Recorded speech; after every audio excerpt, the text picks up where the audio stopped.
Di Indonesia ini ya hanya ada 18 orang yang menguasai 90% kekayaan bumi Indonesia.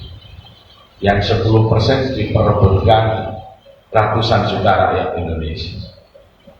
Masih banyak rakyat yang tidak punya tanah dan rumah, tetapi ada seorang konglomerat yang tanahnya itu jutaan hektar. Jadi presiden yang dipilih rakyat bukan sebagai leader bangsa, tetapi sebagai dealer pemilik modal. Sehingga kebijakan pemerintahnya tidak mengikuti kehendak dan kebutuhan rakyat, tetapi mengikuti kehendak pemilik modal.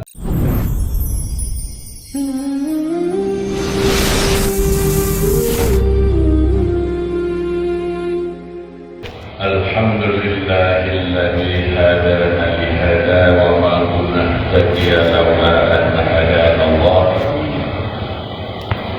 Ashhadu an la ilaha illallah wahdahu la syarika lah wa ashhadu anna Muhammadan abduhu wa rasuluhu la rasula wa la nabiyya ba'dah. Allahumma salli wa sallim wa barik ala sayyidina Muhammad wa ala alihi wa sahbihi wa mawalah.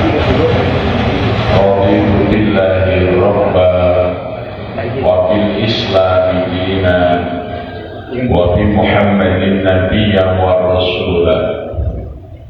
Rabbi zidni ilma warzuqni fahma. Allahumma bika asbahna wa bika amsayna wa bika nahya wa bika namut wa ilaika nusyur. Hadirin wal hadirat, jamaah sajadah fajar yang dimuliakan Allah Subhanahu wa taala. Kita bersyukur pagi hari ini dapat bersama-sama melaksanakan sholat subuh berjamaah di Masjid Bagus Salam ini. Mudah-mudahan itu menjadi ibadah kita yang makbul di sisi Allah Subhanahu wa taala. Dalam sholat subuh berjamaah di masjid, Rasulullah bersabda, "Man sholat al-subhi fi jama'atin faka'annama sholatul laila kullu." Barang siapa yang sholat subuh dengan berjamaah di masjid, faka'annama sholatul laila kullu, seakan-akan dia telah mengerjakan sholat semalam penuh. Karena sholat subuh adalah sholat yang disaksikan. Maksudnya adalah sholat persaksian. Allah di dalam Al-Quran surat Al-Isra menyatakan, Inna Qur'an al-Fajri kana masyhudan. Sesungguhnya sholat di waktu fajar, yaitu sholat subuh, kana masyhudan, adalah sholat yang disaksikan. Sayyidina Umar ibn al-Khattab menafsiri ayat ini dengan mengatakan, saksikanlah bahwa mereka yang selalu hadir di dalam sholat subuh berjamaah di masjid, sungguh-sungguh dia orang yang beriman. Profesor Buya Hamka pernah mengatakan, kalau ingin melihat jumlah umat Islam, lihatlah masjid-masjidnya itu di hari Jumat. Itulah umat Islam. Tapi kalau ingin melihat jumlah orang yang beriman, lihatlah masjid-masjid di waktu subuh. Ya. Jadi keimanan seseorang itu dipersaksikan dengan selalu melaksanakan sholat subuh dengan berjamaah di masjid. Itulah yang imannya telah dipersaksikan. Maka kalau ingin melihat umat Islam, lihatlah dari Jumat, mereka Muslim. Tapi kalau ingin melihat mukmin, lihatlah di saat sholat subuh di masjid-masjid. Maka Muslim adalah mayoritas di Indonesia, tetapi mukmin nampaknya masih minoritas. Dan Allah tidak pernah berjanji untuk kemenangan dan kemuliaan orang Muslim. Allah yang berjanji kemenangan itu kepada para mukmin. Qad aflahal mu'minun. Sungguh akan menang, sungguh akan bahagia, sungguh akan beruntung orang-orang yang beriman. Tidak ada qad aflahal muslimun. Maka kalau kita ingin kemuliaan agama Allah ini tegak, upaya kita haruslah bersungguh-sungguh mendorong agar masyarakat kita selalu hadir di dalam sholat-sholat subuh berjamaah. Perdana Menteri Israel, seorang perempuan ya, yang bernama Golda Meir, tahun 74, beliau pernah menyampaikan pidato kenegaraan mengatakan bahwa kaki kita tidak akan lagi bergetar dan gemetar berdiri di atas tanah yang dijanjikan Tuhan ini. Tidak pula mata kita akan juling harus mengawasi kiri kanan kita karena takut akan terusir dari tanah ini selagi masjid-masjid kaum muslimin sholat subuh mereka belum seperti sholat Jumat. Mereka tidak akan dapat mengalahkan kita dan mengusir kita dari tanah yang dijanjikan. Ya. Kemenangan kaum muslimin ketika mereka sudah menjadi mukminin, yaitu dengan membiasakan sholat berjamaah subuh di masjid-masjid. Makanya setelah pidato itu kita mendapati teknologi baru yang disebut teknologi komputasi, yaitu teknologi komputer dan komunikasi dalam bentuk internet. Maka generasi muda di negara-negara Islam begadang sampai malam di warung-warung kopi, di warnet-warnet, dan mereka menjelang subuh baru berangkat tidur dan tidak bangun ketika ada dikumandangkan. Ya. Jadi teknologi komunikasi yang berupa internet, ya, itu adalah hasil pidato Golda Meir. Tentang apa?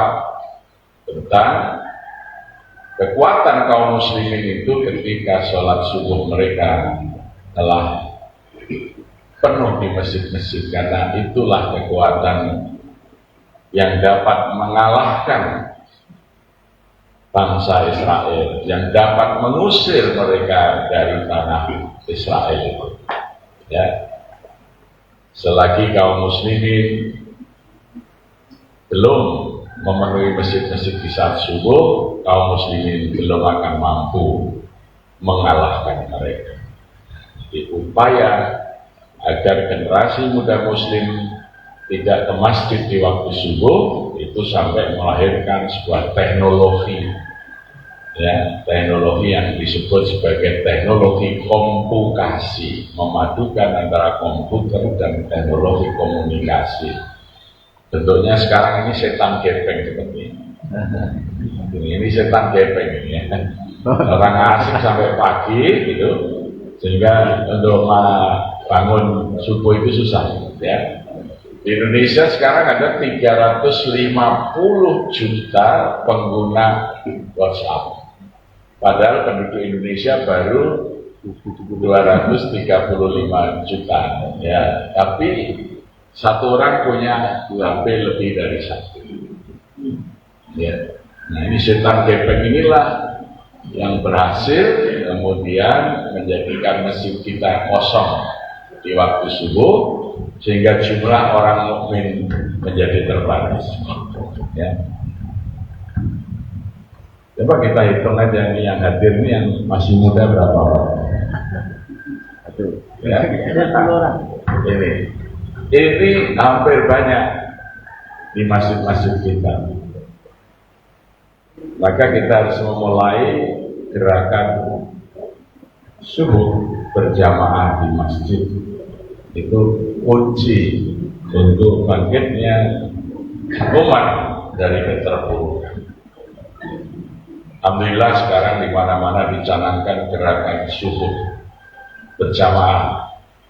Ada di Jakarta, Bogor namanya pejuang subuh, ya. Karena mereka berusaha membangunkan masyarakat untuk sholat subuh berjamaah. Yang alhamdulillah di Masjid Jogokarian setiap hari subuh masjid selalu penuh. Kalau rumah saya itu hanya 150 meter dari masjid. Kalau adzan saya baru keluar menuju masjid sudah tidak dapat tempat di dalam. Mesti sholatnya di halaman atau bahkan di jalan. Ya. Dan dari situlah Masjid Jogokarian dikenal di mana-mana, masjid yang sholat subuhnya seperti sholat Jumat. Jadi sekarang sudah mulai banyak masjid-masjid yang bangkit untuk menggerakkan jamaahnya melaksanakan sholat subuh. Karena masjid adalah pusat peradaban umat Islam. Jadi tema pagi ini peradaban Islam atau Islam dan peradaban. Rasulullah Shallallahu Alaihi Wasallam di dalam hadis Bukhari bersabda, "Ahabul biladi 'inda Allah masajiduha, wa abghadul biladi 'inda Allah aswaqiha." Tempat-tempat yang paling dicintai Allah adalah masjid-masjidnya, dan tempat-tempat yang paling dibenci Allah adalah pasar-pasarnya. Dalam lafaz Imam Baihaqi, Ibnu Munzir, Al-Haytham, Rasulullah memperteguh dengan menyatakan khairul makan al-masjid wa syarrul makan asyuk. Sebaik-baik tempat itu adalah masjid, dan seburuk-buruk tempat itu ialah pasar. Tetapi Rasulullah SAW dan para sahabat itu adalah orang-orang yang setiap harinya di pasar, karena mereka adalah para pedagang. Apa yang dimaksud dengan sebaik-baik tempat adalah masjid, seburuk-buruk tempat adalah pasar? Itu berkait dengan peradaban. Di mana di dunia ini hanya ada dua peradaban. Satu adalah peradaban yang tumbuh beralaskan masjid, peradaban yang tumbuh dari masjid. Itulah peradaban terbaik. Jadi ketika sebuah peradaban itu berkembang dan tumbuh dari masjid, akan melahirkan manusia-manusia terbaik. Sebagaimana di dalam surah Ali Imran ayat 110, kuntum khaira ummatin ukhrijat lin-nasi ta'muruna bil ma'ruf wa tanhauna 'anil munkar wa tu'minuna billah.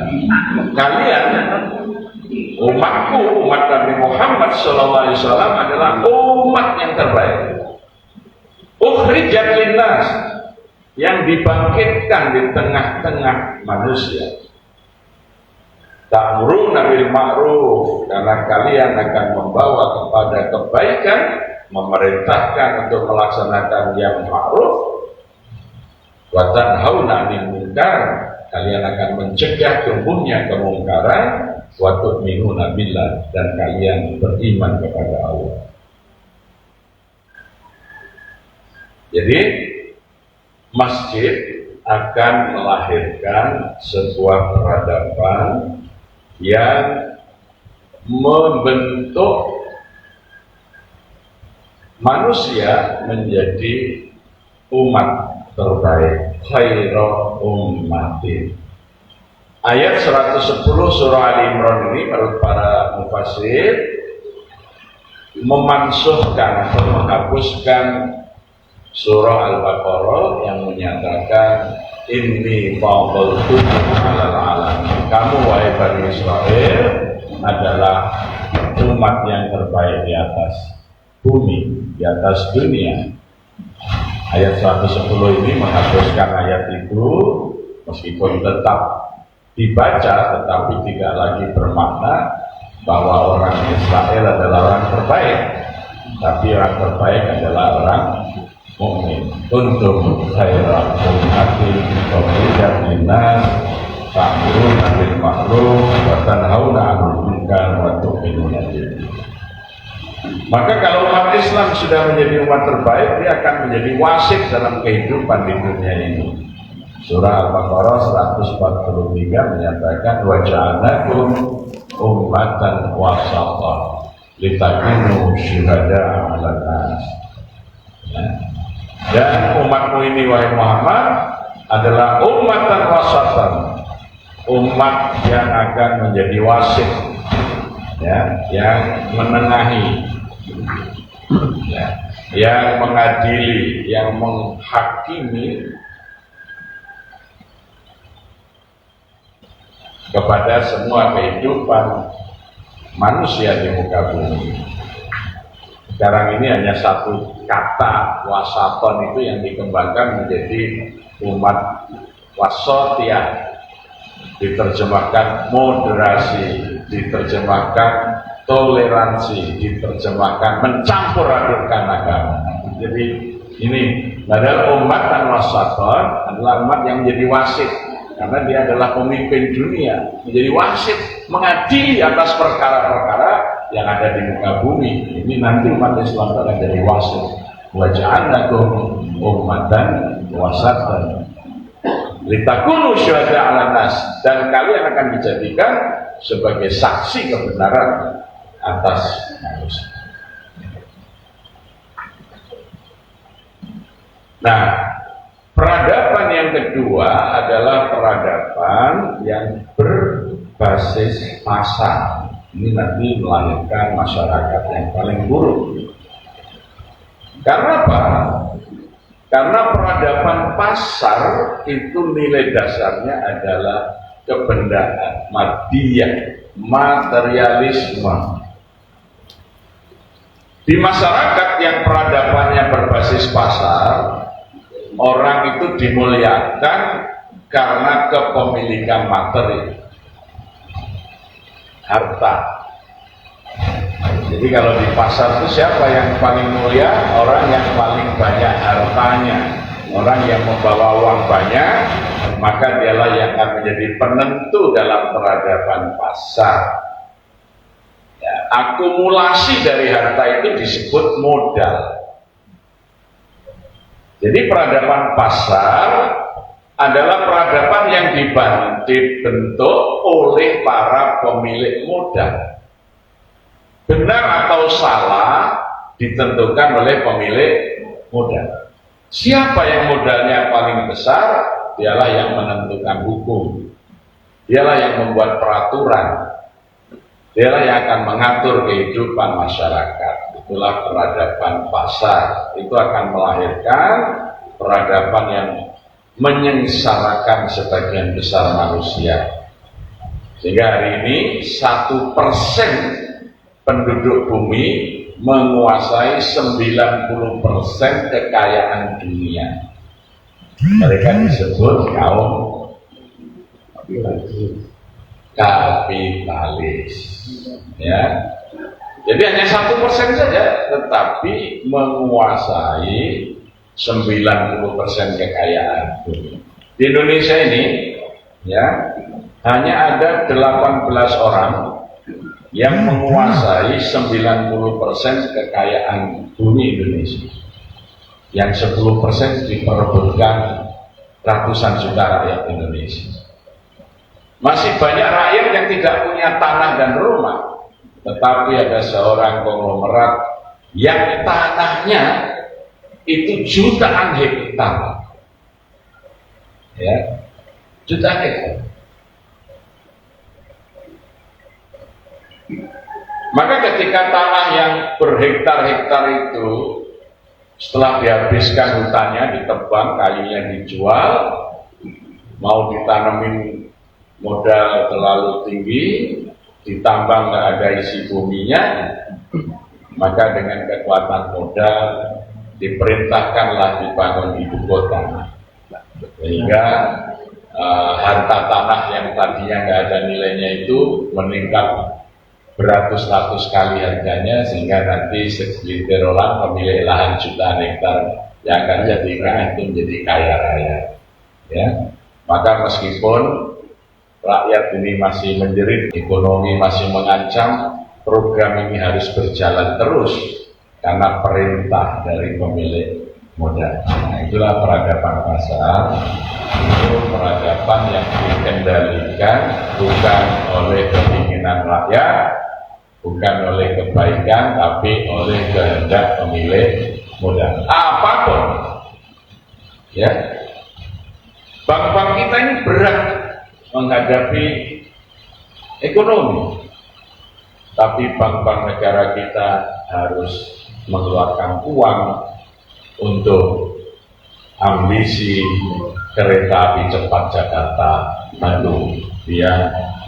Biayanya terus membengkak, yang dulu katanya tidak menggunakan APBN, sekarang sudah APBN kita diperas-peras untuk itu harus selesai karena kehendak pemilik modal. Itulah peradaban pasar. Modal di masa pertengahan, ya, abad Eropa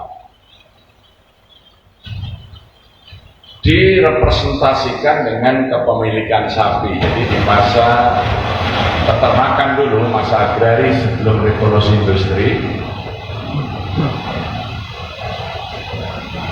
kekayaan itu tidak diukur dengan emas, tapi kekayaan itu diukur dengan kepemilikan sapi.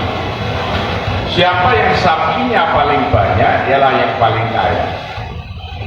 Maka ikon masyarakatnya adalah koboi, ya.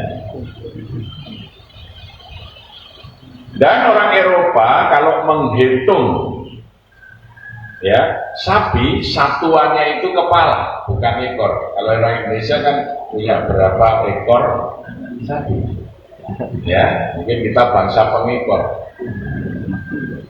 Tapi kalau orang Eropa menghitung sapi itu satuannya kepala.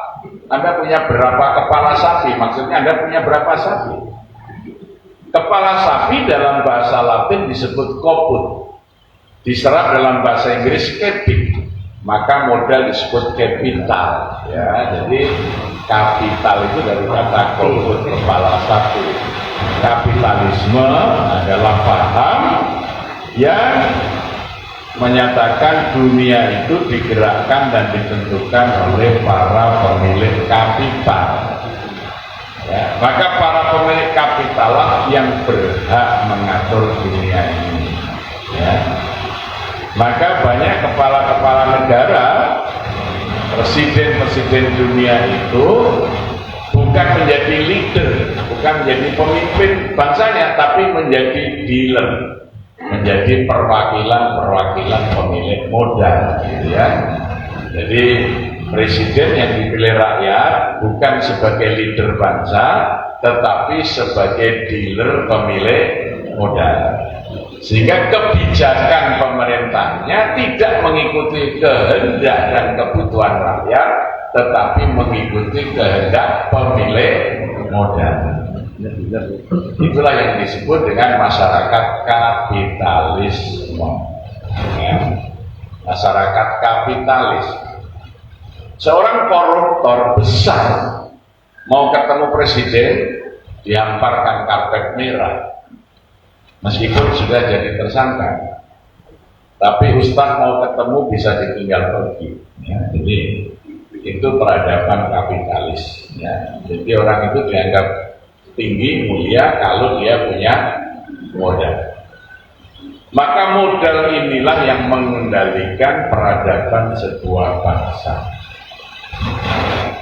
Sehingga sekarang ini orang menjadi wakil rakyat bukan karena kemampuan memikirkan rakyat, tetapi ya dia yang bisa melayani keinginan para pemilik modal. Ya. Tepat sekali Pak Presiden Jokowi mengatakan ciri pemimpin yang mikir rakyat itu rambutnya putih semua dan wajahnya berkerut. Alhamdulillah Pak Jokowi rambutnya belum putih dan mukanya belum berkerut. Jadi beliau berarti belum memikirkan rakyat. Ya, masih berharap nanti lahir pemimpin yang memikirkan rakyat.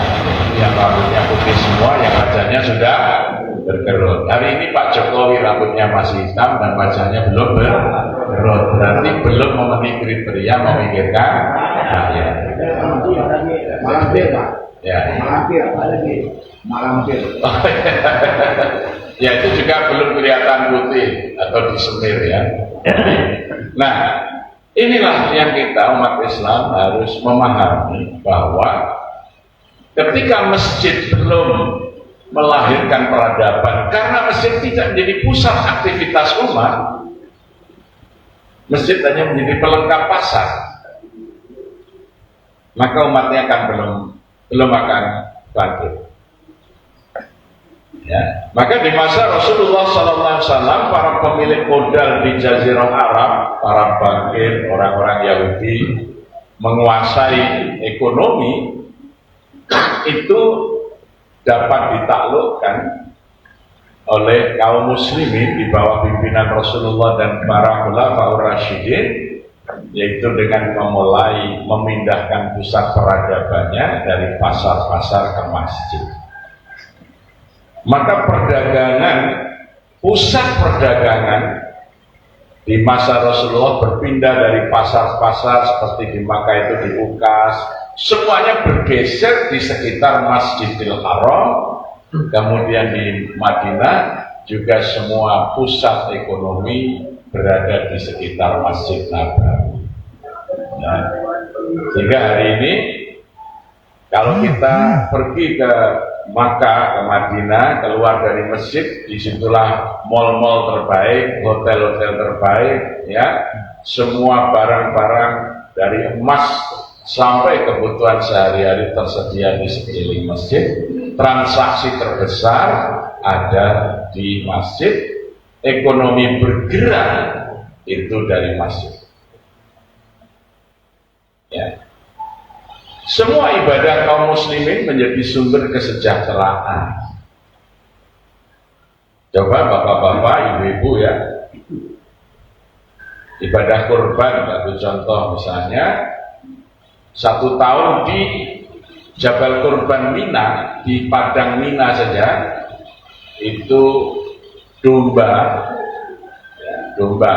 belum termasuk unta dan sapi, baru dombanya saja yang disembelih selama 4 hari, yaitu hari Nahar tanggal 10 Dzulhijjah dan 3 hari Tasyrik, itu 2.900.000 ekor.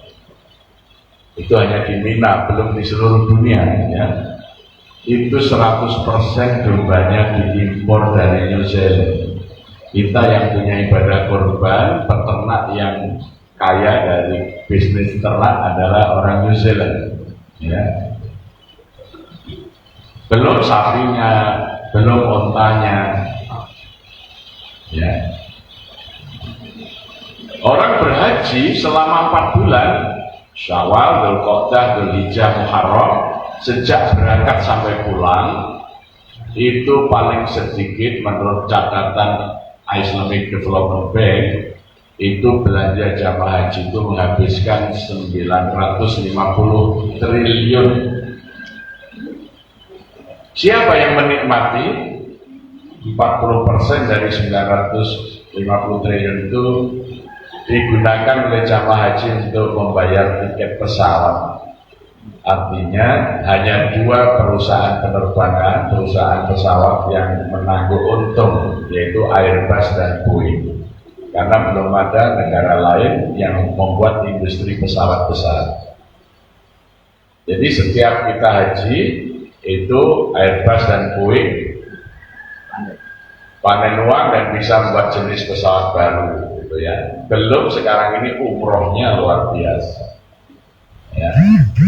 Di tengah pada bergugurannya perusahaan penerbangan internasional, rute-rute sepi penerbangan internasional, tapi rute ke Mekah, ke Jeddah, ke Madinah itu tidak pernah sepi. Di tengah krisis ekonomi ini penerbangan ke Timur Tengah, orang melaksanakan umroh sama sekali tidak menurun, bahkan meningkat ya.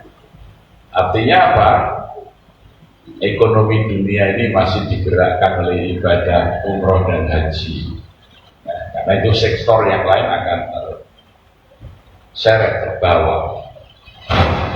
Jamaah haji membelanjakan uang 15% dari 950 triliun itu untuk apa? Untuk membeli oleh-oleh. Dari peci, surban, jubah, tasbih, sampai boneka unta yang nyanyi marhaba untuk oleh-oleh cucunya itu buatan Cina. Sehingga ekonomi Cina bergerak dari pelayanan atau belanja oleh-oleh haji itu cukup besar ya. Jadi kadang-kadang kita tidak pernah melihat itu pulang haji bajunya putih, sorbannya putih, bajunya putih, tasbih, tapi made in China. Dibelinya di Mekah tapi buatan Cina. Jadi orang Cina komunis ini bisa sejahtera karena adanya ibadah haji dan umrah kaum muslimin. Ya, itulah peradaban pasar. Orang Islam tidak lagi menjadi pusat dari kesejahteraan. Makanya pasar itu lebih diminati anak muda daripada masjid. Bentuknya apa? Mall, hipermart, ya. Jadi di kota-kota itu mall-mall dipenuhi jamaah muda, sedangkan masjid tinggal orang-orang tua. Outgoing generation, orang yang segera meninggalkan dunia ini yang di masjid, ya. Sedangkan orang-orang yang akan mengisi dunia sekarang jamaahnya di mall, ya. Jamaah mall ya, pasar. Coba hari Ahad misalnya masjid-masjid yang adakan kajian itu yang datang jamaahnya sedikit. Tapi kemarin saya di sekitar Masjid Mujahidin, kendaraan sampai susah sekali masuk. Ribuan orang menghadiri pasar minggu, yaitu Care Free Day ya, itu padat sekali dari anak-anak kecil, keluarga muda, itu memenuhi jalan-jalan sekitar Masjid Mujahidin. Itu terjadi nggak di hari Jumat? Terjadi tidak ketika sedang ada kajian-kajian apalagi sholat berjamaah? Artinya pasar lebih menarik daripada masjid. Jam 2 pagi pasar sudah menggeliat, orang-orang sudah berangkat ke pasar untuk mencari sebagian dari karunia Allah. Para pedagang sudah mulai buka dagangannya, apalagi di pasar-pasar induk. Sementara jam 3:30 baru masjid itu mengumandangkan tarhim, itu pun pakai kaset. Ya. Didengar di mana-mana, tetapi ketika ditengok nggak ada orang masjidnya itu, ya, karena yang putar kaset tidur lagi. Inilah pasar kita ini lebih dominan daripada masjid. Maka yang terjadi adalah masyarakat yang rusak. Ya, masyarakat yang rusak. Memilih pemimpin tidak dipilih yang adil dan amanah, yang dipilih yang memberi uang. Ya, kalau orang mau jadi calon bupati, wali kota, gubernur, sama presiden itu harus siap berjuang. Apa? Beras, baju dan uang. Ya. Itu yang dipilih yang berjuang tadi, yang punya beras, baju dan politik transaksional. Ya. Maka ketika duduk mewakili rakyat, tidak bicara kepentingan rakyat, bicara kepentingan pemilih. Ya. Undang-undang dibuat untuk memudahkan pemilik modal mengembangkan politik ribawi, ya, yang makin mencekik rakyat pemilik modal itu, maka kemauan pemilik modal jangan lagi rakyat disubsidi. Oh itu keinginan pemilik modal. Kalau rakyat pasti pengen disubsidi. Itu keinginan para pendiri negara.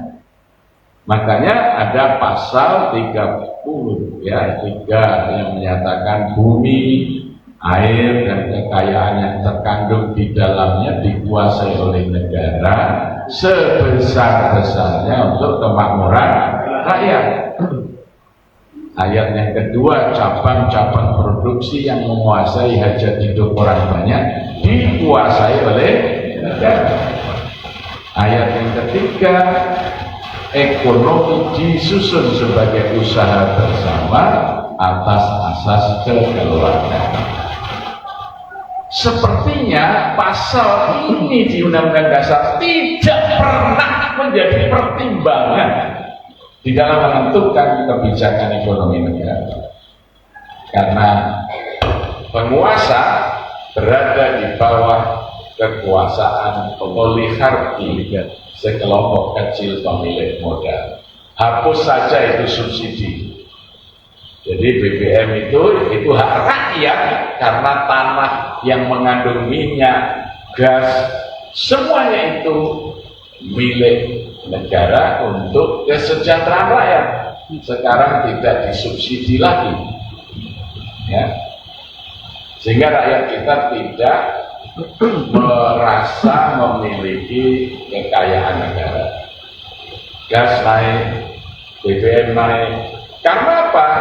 Karena belum dipimpin orang yang berambut putih dan wajah berkerut, ya, yang memikirkan rakyat, masih memikirkan kepentingan pemilik modal. Ini dunia lagi perlu minyak, jual saja, rakyat tidak perlu dipikir.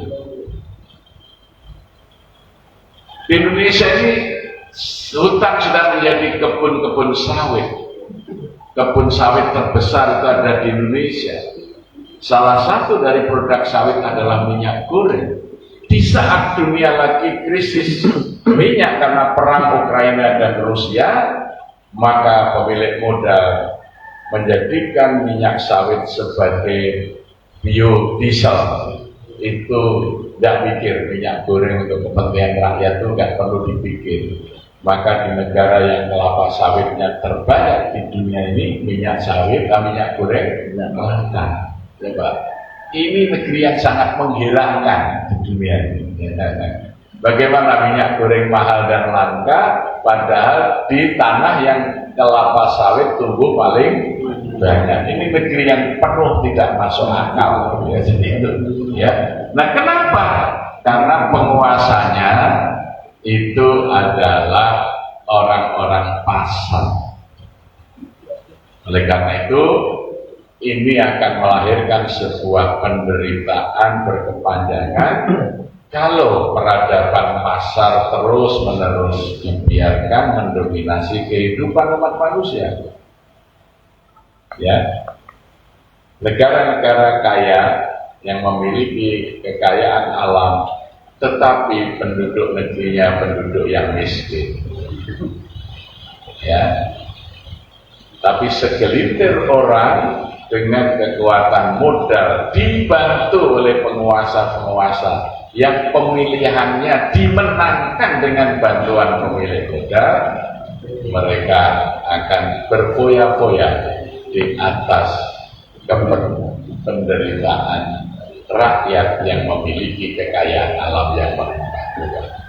Nah, itu bermula dari mana? Bermula ketika peradaban itu meninggalkan masjid, berpisah ke pasar.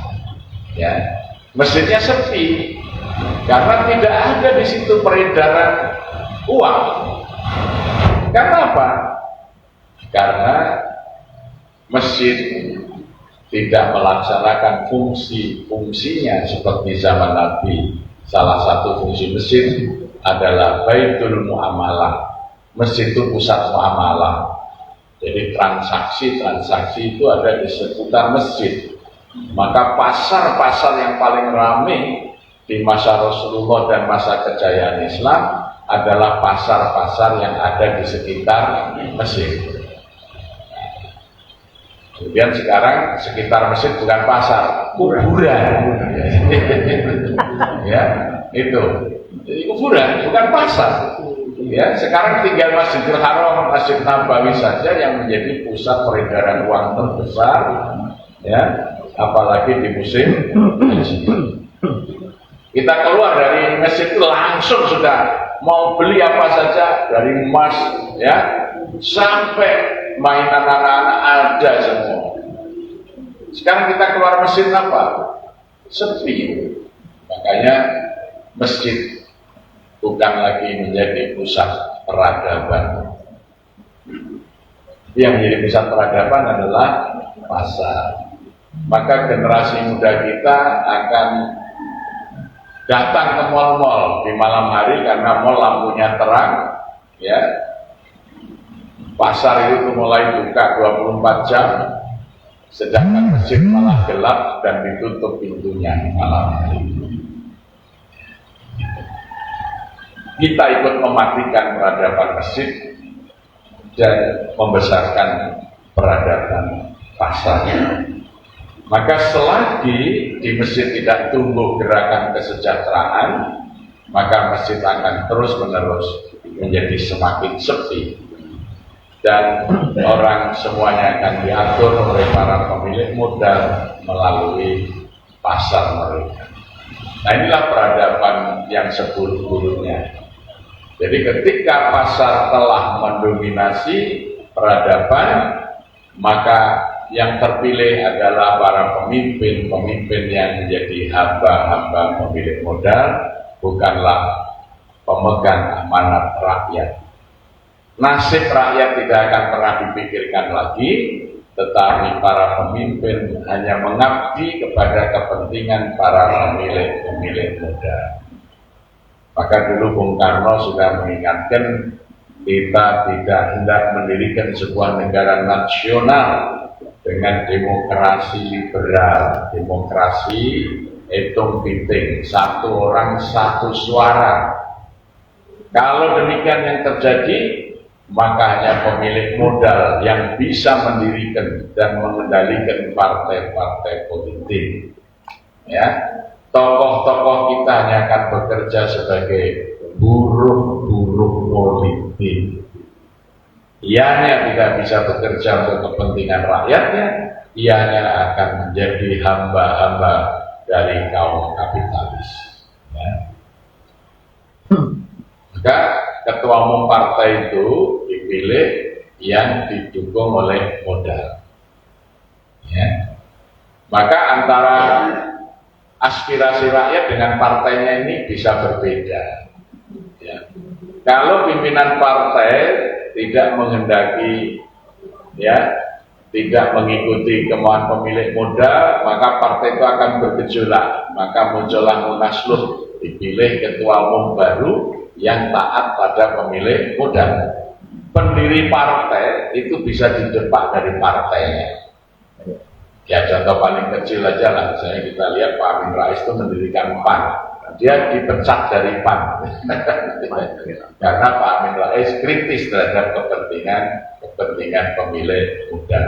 Ya. Gus Dur pendiri PKB, Gus Dur juga dikeluarkan dari PKB. Coba para pendiri partai itu dikeluarkan karena yang berjalan adalah modal di dalam tubuh partai. Ya. Saya nggak nyebut partai yang lain, tapi itu dua yang nyata-nyata terjadi. Ya, sehingga pendiri partai yang melahirkan dan membesarkan awal partai itu bisa terusir dari partai yang dibentuknya oleh tangan-tangan pemilik modal. Ya. Nah, maka nanti keinginan rakyat di bawah itu dengan keinginan elit partai akan berbeda. Ya, itu. Jadi rakyat ingin partainya mencalonkan A, partainya mencalonkan B, gitu. Itu akan terjadi, ya. Itu.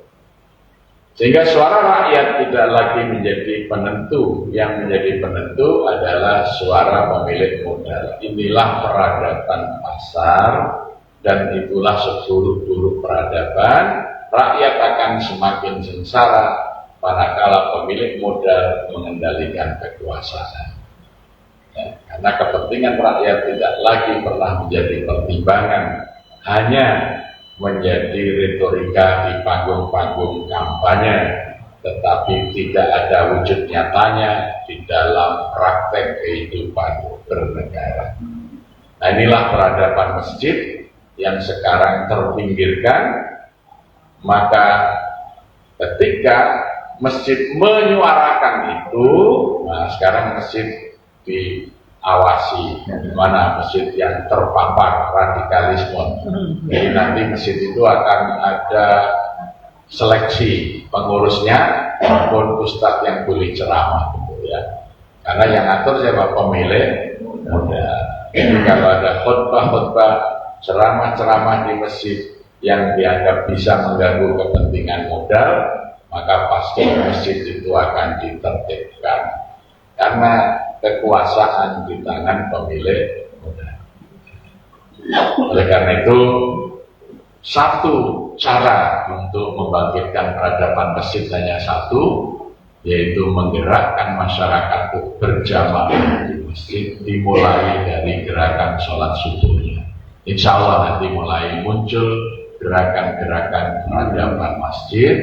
Disitulah kejayaan kita sebagai kaum muslimin, kaum mukminin akan dapat kita penuhi. Demikian, mudah-mudahan bermanfaat. Assalamualaikum warahmatullahi wabarakatuh. Waalaikumsalam.